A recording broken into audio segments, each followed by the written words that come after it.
मित्रांनो नमस्कार. Master in technical analysis हा जो काही कोर्स आहे यामध्ये तुमचे सर्वांचे सर स्वागत आहे.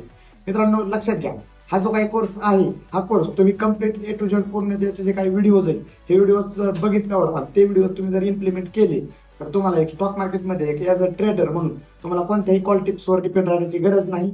कोणाच्याही सांगण्यावर किंवा कोणाच्या रिकमेंडेशनवर आपल्याला स्टॉक घेणे किंवा स्टॉकचं सिलेक्शन ह्या गोष्टी जी काही आहेत ह्या गोष्टी तुम्हाला असे कोणावरही डिपेंड राहण्याची मित्रांनो गरज पडणार नाही.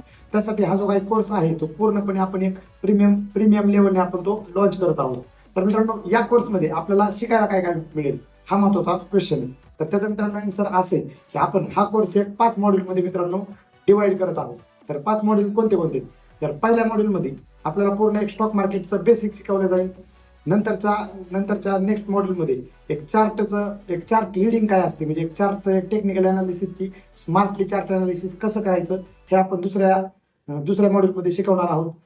तिसऱ्या मॉड्यूलमध्ये जे काही इंडिकेटर आहेत मित्रांनो, इंडिकेटर आहेत ते इंडिकेटर प्लस एक एंट्री आणि एक्झिटचा रूल. आपण स्टॉक मार्केटमध्ये ट्रेडिंग करताना एंट्री कधी घ्यायची एक्झिट कधी घ्यायचे हे रूल्स आपण तिसऱ्या मॉड्यूलमध्ये शिकवणार आहोत. आणि चौथ्या मॉड्यूलमध्ये स्ट्रॅटेजी आणि इंडिकेटर्स याचा पूर्णपणे सारांश आपण चौथ्या मॉड्यूलमध्ये बघणार आहोत.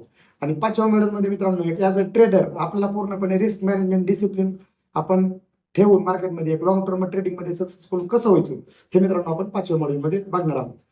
तर लक्षात घ्या, हा जो काय मित्रांनो कोर्स आहे या कोर्सचा इंटेन्शन म्हणजे एकच आहे की आपल्याला प्रत्येक एक सिरियस लर्नरला आपल्या प्रत्येक मराठी माणसांना एक लॉंग टर्म मध्ये त्यांनी एक स्वतःच्या पायावर एक ॲज अ ट्रेडर म्हणून स्वतःचं भविष्य आणि स्वतःचं भवितव्य स्वतः घडवावं हा मित्रांनो आपल्या या कोर्सचा एकच इंटेन्शन आहे. ओके, तर मी मित्रांनो तुम्हाला एक स्क्रीन शेअर करतो आणि त्यामध्ये एक इन डिटेल हे करतो.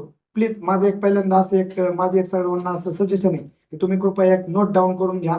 म्हणजे ज्या काही कन्सेप्ट मी तुम्हाला क्लिअर करणार आहे त्या क्लिअर तुम्ही कन्सेप्ट नोटपॅड एक घ्या. हा जो काही कोर्स तुम्ही परचेस केलेला आहे त्याचाच कुठेतरी तुम्हाला त्या कोर्सचं समर्पण होण्यासाठी तुम्ही जर हा कोर्स जर पूर्णपणे सिरियसली जर तुम्ही जर स्वतःमध्ये इम्प्लिमेंट केला तर हा कोर्स घेणं आणि पूर्णपणे या कोर्स घेण्याबद्दल तुम्ही स्वतःबद्दल एक प्राऊड फील करताल की आपण हा कोर्स केला. ओके, कारण की हा कोर्स डॉक्टर मोरेवेलच्या माध्यमातून आपण डिझाईन केलेला आहे आणि डिझाईन केलेला आहेच, परंतु प्रत्येक डिपेंड आपण ओव्हरऑल पूर्णपणे जे काही नॉलेज देतोय हे प्युअरली पूर्णपणे जे काही डाटा जे काही अनालिसिस या सर्व गोष्टी करून आपण तुमच्या पुढे ही नॉलेज देतोय. त्यामुळे प्रत्येक जणावर डिपेंड असते की ती नॉलेज तुम्ही कितपत इम्प्लिमेंट करायचं, त्या नॉलेजवर कितपत ऍक्शन घ्यायची. तर चालेल, चला मी एक स्क्रीन शेअर करतो. ओके,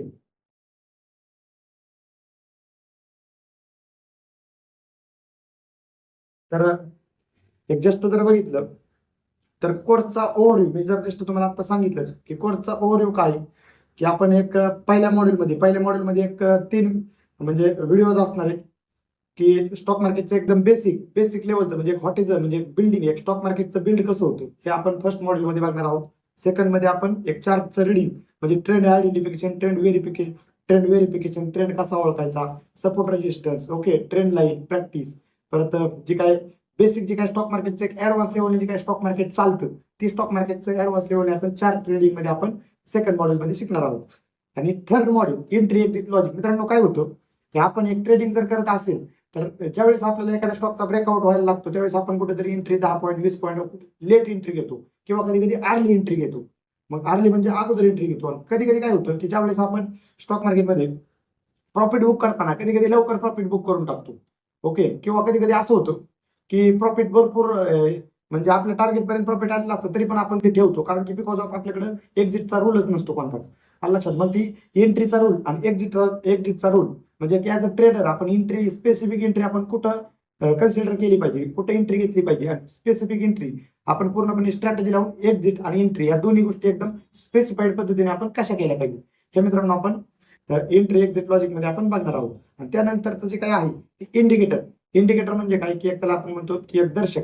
इंडिकेटर म्हणजे एक RSI, MACD, moving average, volume हे जे काही मल्टिपल जे काही प्रॅक्टिकल इंडिकेटर. लक्षात घ्या, इंडिकेटर हे लॅगिंग इंडिकेटर असतात की अगोदर मार्केट प्राइस मुवमेंट करतं त्यानंतर इंडिकेटर वर्क करतात. तसं न करता म्हणजे त्या गोष्टी ती इंडिकेटर आपण अवॉइड करता. जे इंडिकेटर स्टॉक मार्केटमध्ये प्रॉपर एक प्रॅक्टिकल वेने जे इंडिकेटर तुम्हाला पूर्णपणे एकदम मदत करतात एक ॲज अ ट्रेडर म्हणून त्या इंडिकेटरचं आपण मित्रांनो यात इनोव्हेशन केलेलं आहे. ओके, आणि रिस्क मॅनेजमेंट हा एकदम महत्वाचा पॅरामीटर आहे. तो रिस्क मॅनेजमेंटला आपला मराठी माणूस इग्नोर करतो. लक्षात घ्या, आपण ही म्हणजे रिस्क मॅनेजमेंट आपण शेवट का मॉडेल घेतलेला आहे की पूर्णपणे एक तुम्हाला टेक्निकल अनालिसिस आपल्या याचा एकच म्हणजे आपल्या जे काही कोर्स आहे त्या कोर्सचं नाव काय आहे की मास्टर इन टेक्निकल अनालिसिस. लक्षात घ्या, टेक्निकल अनालिसिस जर तुम्हाला आलं तरच तुम्हाला कुठेतरी रिस्क मॅनेजमेंट ह्या त्या गोष्टी लक्षात येणार आहे, तर तुम्ही ते करणार आहे. मग रिस्क मॅनेजमेंट करायचं आहे आपल्याला, पण अगोदर टेक्निकल अनालिसिसचं नॉलेज घ्यायचे मित्रांनो. म्हणून आपण ती पूर्णपणे रिस्क मॅनेजमेंट हा पॅरामीटर 5व्या मॉड्यूलमध्ये घेतलेला असून हा parameter one of the most important आहे ॲज अ ट्रेडर. ओके, तुम्ही मग ती ट्रेडिंग इंट्राडे करत असू देत, स्विंग करत असू देत, पोझिशनल करत असू देत. शक्यतो हा जो काही कोर्स आहे हा ओव्हरऑल एक ट्रेडरसाठी कोर्स आहे की चांगला प्रॉफिटेबल ट्रेडर कसं बनायचं. एक टेक्निकल अनालिसिस ही मित्रांनो एक अशी कन्सेप्ट आहे की ती कन्सेप्ट तुम्हाला जर एक प्रॉपर टेक्निकल अनालिसिस जर लक्षात आलं तर तुम्ही ते क्रिप्टो ट्रेडिंग करू द्यात, फॉरेक्स करू द्यात, इंडियन करू द्यात, ओव्हरऑल करू द्यात, निफ्टी, बँक निफ्टी किंवा स्टॉक स्पेसिफिक कोणत्याही ऍसेट क्लासमध्ये तुम्ही ट्रेडिंग करा. तुम्हाला जर एक टेक्निकल अनालिसिस जर मित्रांनो तगडं असेल तर मी एक तुम्हाला सांगू शकतो 100% तुम्ही एक चांगल्या पद्धतीचं प्रॉफिटेबल ट्रेडर होऊ शकता. ओके, तर चालेल मित्रांनो. जो काय आपलं पहिला जो काय आहे एक स्टॉक मार्केटचं बेसिक, तर आपलं एक इंडियन स्टॉक मार्केट. ओके, भारतीय शेअर बाजार आपण म्हणतो की इंडियन स्टॉक मार्केट ह्याचा एक मूळ पाया काय आहे मित्रांनो, इंट्रोडक्शन ऑफ स्टॉक मार्केट. ह्या स्टॉक मार्केटचा मूळ पाया म्हणजे काय की आपल्या भारत देशातील ज्या काही मोठमोठ्या कंपन्या आहेत त्या कंपन्यांना कुठंतरी त्यांचा बिझनेस एक्सपांड करायचा असतो, कुठंतरी त्यांना नवीन कॅपिटलची रिक्वायरमेंट असते, नवीन पैसा उभा करायचा असतो, नवीन भांडवल उभा करायचं असतं बिझनेस वाढवण्यासाठी. मग त्या कंपन्या ज्या काय डायरेक्ट असं कर्ज घ्यायचं मार्केटमधून बँकाकडून, त्याच्याऐवजी त्या कंपन्या काय करतात की आपल्या स्टॉक मधला एक 10%, 15%, 20% हा जो काय भाग आहे आपल्या कंपनीतला तो भाग डायरेक्ट विकतात. आणि तो भाग छोट्या छोट्या स्टॉकच्या स्वरूपात विकतात आणि ती स्टॉक एक्सचेंजच्या माध्यमातून पूर्णपणे पब्लिकली आणि पूर्णपणे ओव्हरऑल तो पब्लिकमध्ये तो भाग सेल आउट केला जातो त्यांच्या कंपनीचा. म्हणजे कंपनीची पार्टनरशिप तो विकल्या जाते आणि तो पार्टनरशिप विकल्यामुळे कंपनीला पण चांगल्या पद्धतीचं भांडवल उभा राहतं त्यांच्या बिझनेस एक्सपान्शनसाठी. आणि आपण एक ॲज अ गुंतवणूकदार म्हणजे आपल्याला पण एक सर्वसामान्य माणसांना एक गुंतवणुकीची एक संधी मित्रांनो एक स्टॉक मार्केटच्या माध्यमातून प्राप्त होते. लक्षात घ्या, तुम्ही एखाद्या कंपनीचा स्टॉक घेतला म्हणजे तुम्ही त्या कंपनीत कुठेतरी ओनरशिप घेतली याचा अर्थ मित्रांनो असा होतो. हा, चालेल.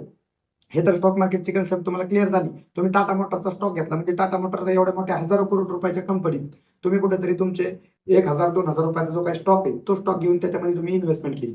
त्यांनी टाटा मोटरने जर प्रॉफिट कमवलं तर तुमच्या पैशाची वाढ होणार एक इन्व्हेस्टर म्हणून, आणि टाटा मोटरने जर लॉस केला तर तुमच्या स्टॉकची प्राइस कमी होणार. मग त्यामुळे तुमचे व्हॅल्युएशन कुठेतरी पैशाचं कमी होणार. एक इन्व्हेस्टरचं सांगतो मित्रांनो एक स्टॉक मार्केटच्या. ओके, तर आणि NSE आणि BSE ह्या दोन गोष्टी मित्रांनो. मग ही स्टॉक म्हणजे एखादी कंपनी स्टॉक मार्केटमध्ये लिस्ट होती तर ती लिस्ट कशी होती, स्टॉक एक्सचेंजवर लिस्ट होती. स्टॉक एक्सचेंज म्हणजे ज्या ठिकाणी स्टॉक एक्सचेंज म्हणजे काय की आदला बदल, ज्या ठिकाणी स्टॉकची आदला बदल केल्या जाते त्याला मित्रांनो आपण एक स्टॉक एक्सचेंज म्हणतो. मग स्टॉक एक्सचेंजवर मित्रांनो या कंपन्या लिस्टेड होतात. ओके, लिस्टेड होतात. आणि कंपनी काय लिस्ट होती मी तर तुम्हाला आत्ताच सांगितलं की कंपनीला बिझनेस एक्सपान्शनसाठी त्यांच्या याची रिक्वायरमेंट असते. बिझनेस एक्सपान्शनसाठी म्हणजे पूर्णपणे त्यांना भांडवलाची गरज असते म्हणून कंपन्या एक्सचेंजच्या माध्यमातून स्टॉक मार्केटवर लिस्ट होतात. ओके, आणि वेल्थ क्रिएशन कन्सेप्ट मित्रांनो हीच आहे की तुम्ही एक चांगल्या कंपनीचे जर स्टॉक लॉंग टर्म मध्ये जर घेऊन ठेवले तर एक ॲज अ इन्व्हेस्टर म्हणून सांगतो तुम्हाला की एक ॲज अ इन्व्हेस्टर तुम्ही लॉंग टर्म मध्ये चांगल्या पद्धतीचं प्रॉफिट कमवू शकतात. कारण की बिकॉज ऑफ तुम्ही इन्व्हेस्टमेंट केली आता चांगल्या कंपनीमध्ये. लक्षात. आणि व्हाय पीपल इन्व्हेस्ट. मित्रांनो आपल्या मराठी माणसाचा एकच विषय असतो की आपण कोणाच्या तरी सांगण्यावरून एखादा शेअर्स घेतो. मित्रांनी सांगितलं टाटा घ्या, मित्रांनी सांगितलं महिंद्रा घ्या, असं कोणाच्या तरी सांगण्यावर शेअर्स घेतो. परंतु तसं हा कोर्स केल्यानंतर तुम्हाला कधीही कोणावर डिपेंड राहण्याची गरज पडणार नाही. तुम्ही स्वतःच्या इन्व्हेस्टमेंटचे डिसिजन, स्वतःचे ट्रेडिंगचे डिसिजन तुम्ही स्वतःच्या हिशोबाने घेऊ शकता. ओके, तर लक्षात घ्या. आणि मित्रांनो स्टॉक मार्केटचं जे काही बेसिक कन्सेप्ट आहे ही तर तुम्हाला बऱ्यापैकी लक्षात आलेली असेलच. आणि दुसरं एक स्टॉक मार्केटमध्ये मित्रांनो एक दोन पद्धतीचं काम होतं. एक होतं ते इन्व्हेस्टमेंट, दुसरं असतं ते ट्रेडिंग. म्हणजे या दोन गोष्टीत मित्रांनो काम होतं स्टॉक मार्केटचं. मग इन्व्हेस्टमेंट म्हणजे काय की आपण एखाद्या कंपनीचा स्टॉक डायरेक्ट घ्यायचा. ओके, डायरेक्ट आपण एखाद्या कंपनीचा स्टॉक घ्यायचा आणि ती डायरेक्ट काय करायचा की तो स्टॉक घेऊन लगेच लॉंग टर्म मध्ये तसाच ठेवायचा, त्याला म्हणायचं इन्व्हेस्टमेंट. ट्रेडिंग म्हणजे काय की जी technical analysis master in technical analysis हा जो काही कोर्स आहे त्यामध्ये आपण एक ट्रेडिंगचा पूर्णपणे कन्सेप्ट क्लिअर करणार आहोत. तर एक ट्रेडिंग हिचे काय मित्रांनो विषय असा आहे की तुम्ही आज एखादा स्टॉक घ्यायचा 120 रुपयाला, तो 3-4 दिवसानंतर जर 150 रुपयाला गेला तर तिथं तुमचं जे काय 30 रुपये प्रॉफिट आहे ते 30 रुपये प्रॉफिट तुम्हाला तिथं बुक करायचं आणि तुम्ही ती एक ट्रेड म्हणतो आपण, ती एक व्यापार करायचा की खरेदी विक्री. कमी किमती स्टॉक घ्यायचा, जास्त किमतीत स्टॉक विकायचा. ही जी काही कमी किमती स्टॉक आलेला आपल्याला कसा ओळखायचा, जास्त किमतीत गेलेला स्टॉक कसा ओळखायचा, कधी घ्यायचा, कधी विकायचा, प्रॉफिट कसं कमवायचं आणि प्रॉफिट कसं कमवून आपण एक स्वतःबद्दल एक आत्मनिर्भर ट्रेडर कसं व्हायचं, ह्याच गोष्टी तर मित्रांनो आपण या कोर्समध्ये शिकणार आहोत. ओके. तर तर ट्रेडिंग आणि इन्व्हेस्टमेंट ह्या तर गोष्टी मित्रांनो तुमच्या लक्षात आलेल्या असतात. तुम्ही सिंपल लक्षात घ्या. एक तुम्ही जर एक इन्व्हेस्टमेंट करणार असाल तर वेल अँड गुड आहे, परंतु एक ट्रेडिंग एक ॲज अ ट्रेडर म्हणून हा कोर्स जो काही डिझाईन केलेला आहे, एक ॲज अ ट्रेडर आपल्याला मजबूत ट्रेडर व्हायचंय. आपल्याला असं ट्रेडर व्हायचंय की आपण कोणावरही डिपेंड राहायचं नाही. लक्षात घ्या. एक पहिला जो काय हा जो काही सेशन आहे मित्रांनो, पहिल्या सेशनची कन्सेप्ट आपली तीच आहे. मग मी तुम्हाला इथं हे डायरेक्ट दाखवलं ही ट्रेडिंग वर्सेस इन्व्हेस्टमेंट. इन्व्हेस्टमेंट म्हणजे काय मित्रांनो, लक्षात घ्या. ही इन्व्हेस्टमेंट म्हणजे एखादा स्टॉक लॉंग टर्म मध्ये डायरेक्ट घेऊन ठेवणे. एखादा स्टॉक घेऊन ठेवणे ते 3 वर्ष, 4 वर्ष, 5 वर्ष तो स्टॉक तसाच होल्ड करणे, त्याला म्हणतो आपण इन्व्हेस्टमेंट. ओके. ट्रेडिंग म्हणजे काय, एखादा स्टॉक आहे ते 4 दिवस, 5 दिवस, 8 दिवसापुरता तो स्टॉक घेणे, प्रॉफिट झाला की विकणे, त्याला आपण ते म्हणतो. मग मित्रांनो एक स्टॉक मार्केटमध्ये एक 2 गोष्टी असतात, बुल आणि बिअर. तुम्ही हे इथं चित्र दिसतंय. ओके. हे चित्र आहे ते बुलचं आहे, हे चित्र आहे ते बिअरचं आहे. मग बुल आणि बिअर, बुल जो असतो मित्रांनो मार्केट बुलिश असतं, म्हणजे बुल असतो तो मार्केटला पूर्णपणे वर न्यायचं काम करतो. ओके. आणि बिअर जो असतो तो मार्केटला पूर्णपणे खाली न्यायचं काम करतो. म्हणजे 2 कॅटेगरीचे लोक असतात. काही जणांना वाटतं मार्केट कायम पडत राहील, काही जणांना वाटतं मार्केट वर जात राहील. मग हे दोघांचा कुठेतरी मार्केटमध्ये संघर्ष चालत असतो. मग डिमांड आणि सप्लाय मार्केटमध्ये एखाद्या गोष्टीचा, म्हणजे आपल्या स्टॉक मार्केटमध्ये स्टॉकला जर खरेदी करणारे लोक जर जास्त असतील तर स्टॉक वाढतो. स्टॉकला विक्री करणारे लोक जर जास्त असतील तर स्टॉक काय करतो, खाली पडतो. मग विक्री करणारे लोक जास्त आहेत याचा अर्थ काय की बिअरची संख्या कुठेतरी मित्रांनो मार्केटमध्ये जास्त आहे, आणि खरेदी करणारे लोक जास्त आहेत याचा अर्थ काय की बुलची संख्या मार्केटमध्ये कुठेतरी जास्त आहे. ओके. मग बुल मार्केट मिनिंग म्हणजे काय की मार्केट जर पॉझिटिव्ह असेल तर त्याला आपण बुल मार्केट म्हणतो, आणि मार्केट जर निगेटिव्ह असेल तर त्याला आपण बिअर मार्केट म्हणतो. आणि स्टॉक शॉर्ट टर्म आणि लॉंग टर्म ही जी काय कन्सेप्ट आहे ही पण मी कन्सेप्ट तुम्हाला सांगितली. आणि रिअल मार्केट एक्झाम्पल, आता तुम्ही डायरेक्ट इथं गुगलवर जायचं. मी जस्ट तुम्हाला करतो.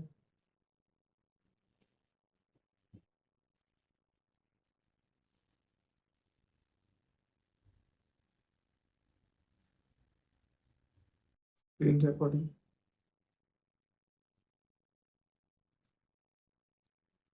1 मिनिट, मी तुम्हाला एक स्क्रीन शेअर करतोय डबल. तर इथं डायरेक्ट तुम्ही याच्यात जायचं आणि इथं डायरेक्ट एखादा स्टॉकचं नाव टाकायचं. ओके. टाटा टाटा मोटार. इथं टाटा मोटार शेअर प्राइस ही जर केलं का मित्रांनो तुम्ही गुगलवर डायरेक्ट कोणत्याही याच्यावर, तर बघा आज जवळजवळ एक 0.96% टाटा मोटार ही झालेलं आहे. ओके. मग हे आपल्याला असं हे करतात किंवा इथं आपण निफ्टी टाकू शकतो.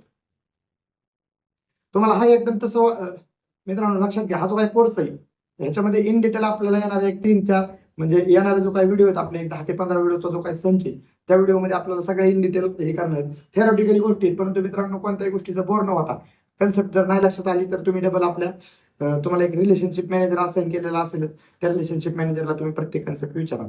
आता इथं Bajaj finance share price. Okay. मग आज ओव्हरऑल बघा तुम्ही की आज ओव्हरऑल काय झालं मित्रांनो, निफ्टीचं पूर्ण मार्केट पडलेलं आहे.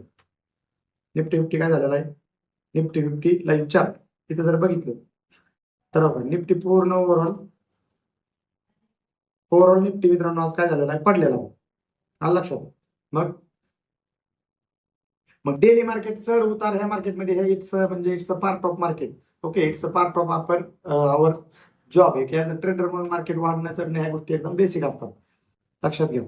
मग हे झालं निफ्टी. आणि निफ्टी फिफ्टी म्हणजे काय की निफ्टी फिफ्टी म्हणजे ओव्हरऑल मार्केटचा असतो. आता बेसिक गोष्टी जर आपण फ्री कोर्समध्ये केलेल्या आहेत, मग तुम्हाला तुम्ही एक कोर्स जो परचेस केला या कोर्समध्ये आपण एक ऍडव्हान्स लेवलच्या गोष्टी देणार आहोत. त्यामुळे माझा तर मित्रांनो प्रयत्न आहेच की येणाऱ्या व्हिडिओजमध्ये पूर्णपणे ज्या काही गोष्टी आउट ऑफ बॉक्स म्हणजे काय की ज्या गोष्टी तुम्हाला मार्केटमध्ये अशा इझिली अवेलेबल होतच नाहीत त्या गोष्टीचा आपण कुठेतरी एक्सपोजर करण्याचा मित्रांनो प्रयत्न करणार आहोत. ओके.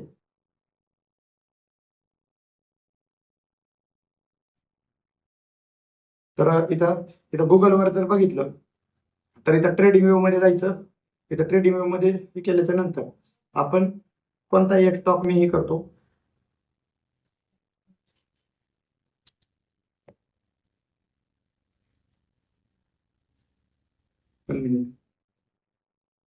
तर सर्च मध्ये गेलो. हा लक्षात घ्या. तर इथं आपण निफ्टी बघितलेला आहे बरोबर. तर हा जो काही आहे मित्रांनो तर पूर्णपणे तुम्ही इथं डायरेक्ट बघू शकतात. इथं इथं ट्रायडन कंपनी आपण तर इथं तुम्ही कोणत्या एखादी कंपनी घ्या तर त्या कंपनीमध्ये तुम्हाला बुल सेंटिमेंट बेरियस सेंटिमेंट सगळं लक्षात येईल. तर इथं ट्रायडनचं बघितलं किंवा आपण रिलायन्स इंडस्ट्री हा जर स्टॉक बघितला मित्रांनो, तर याचा जो काही चार्ट आहे एक टेक्निकल अनालिसिसला आपण एंट्री कुठं करायची, इथे एक डेली टाइम फ्रेम वर मल्टी टाइम फ्रेम अनालिसिस काय, ओके, तर याला सपोर्ट रेजिस्टन्स काय असणार आहेत, आपण एंट्री कुठं घेऊन एक्झिट कुठं करायचं, आपलं प्रॉफिट बुक कुठं करायचं, ओके, किंवा परत ओव्हरऑल निफ्टी हे भारताचा एक पूर्णपणे इंडेक्स आहे. तर निफ्टीचा पूर्णपणे एक्झॅक्ट त्या गोष्टी कशा वर्क करतात या सगळ्या गोष्टी मित्रांनो हे करणार आपण येणार याच्यामध्ये का तर चालेल. लक्षात घ्या मित्रांनो, सिंपल फक्त तुम्ही A to Z मी जे काही गोष्टी सांगतोय त्या गोष्टी तुम्ही नोट डाऊन करून घ्या. हळूहळू जर तुम्हाला हळूहळू सगळ्या गोष्टी लक्षात येतील, तुम्ही हा कोर्स घेतलाय ह्याचा अर्थ नक्कीच तुम्ही कोर्समध्ये म्हणजे तुम्ही स्टॉक मार्केटमध्ये सिरियस तर आहातच, परंतु एक मला असं वाटतं की हा कोर्स घेतल्याच्या नंतर तुम्ही एक स्वतःबद्दल पूर्णपणे एक नेक्स्ट लेवलचं तुम्ही डेव्हलपमेंट करावी. डॉक्टर मोरवेल तुमच्यासोबत आहे. तर stay tune, stay invested, stay learning, stay growth. म्हणजे काय की तुम्ही ग्रोथ वगैरे सगळ्या गोष्टी मित्रांनो हळूहळू त्या गोष्टी इम्प्लिमेंट करत चला, ग्रोथ करत चला, प्रगती करत चला, नवनवीन शिक्षण घेत चला. आणि काय अडचण वाटल्यास तर तुम्ही रिलेशनशिप मॅनेजरला विचारू शकतात. चालेल, थँक्यू, धन्यवाद. तर येणाऱ्या सेशनमध्ये आपण भेटूयातच. थँक्यू.